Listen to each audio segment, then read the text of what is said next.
बनकर सूरज चमका एक इंसान, कर गए सबके भले का ऐसा काम, बना गए हमारे देश का संविधान, हमारे देश का संविधान।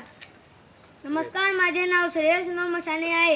आज मी तुम्हाला डॉक्टर बाबासाहेब आंबेडकर यांच्याविषयी 2-4 शब्द सांगणार आहे, ते तुम्ही शांत चित्तेने ऐकावे अशी माझी नम्र विनंती। डॉक्टर बाबासाहेब आंबेडकर हे भारताच्या इतिहासातील एक महान व्यक्तिमत्व होते। त्यांचा जन्म 14 एप्रिल 1891 रोजी महू येथे झाला।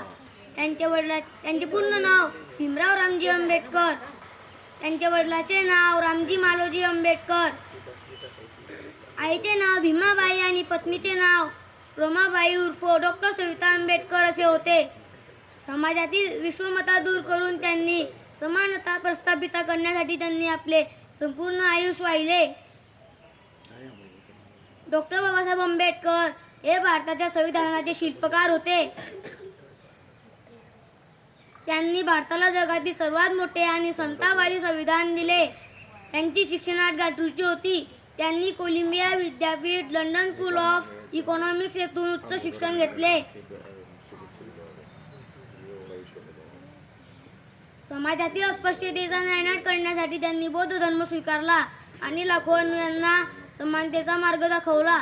6 डिसेंबर 1956 रोजी त्यांचे निधन झाले। जहाँ हर इंसान इंसान में भेद है, उस किताबों का नाम वेद है। जहाँ हर इंसान समान है, उस ग्रंथ का नाम संविधान है। एवढे बोलून मी माझे भाषण संपवतो। जय भीम, जय हिंद, जय भारत। भारतरत्न डॉक्टर बाबासाहेब आंबेडकरांचा